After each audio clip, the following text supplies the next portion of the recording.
ভয়ের সাথে আমরা সবাই পরিচিত, কষ্টও আমরা সবাই পেয়েছি। কখনো কখনো আমরা অসুস্থ হয়ে পড়ি, আর এমন সময় হলে মাতার মমতা, কখনো বাবার স্নেহ, কখনো বন্ধুদের পাশে থাকার অনুভূতি আমাদের রোগ নিরাময়ে সাহায্য করে।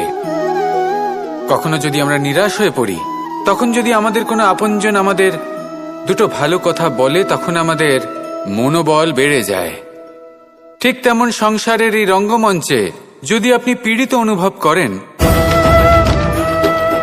কিছু শুভ কথা আলোচনা করুন, কিছু স্তুতি গান করুন, কিছু মুহূর্তের জন্য হলেও নিজের ইষ্টদেবের কথা স্মরণ করুন আর প্রার্থনা করুন।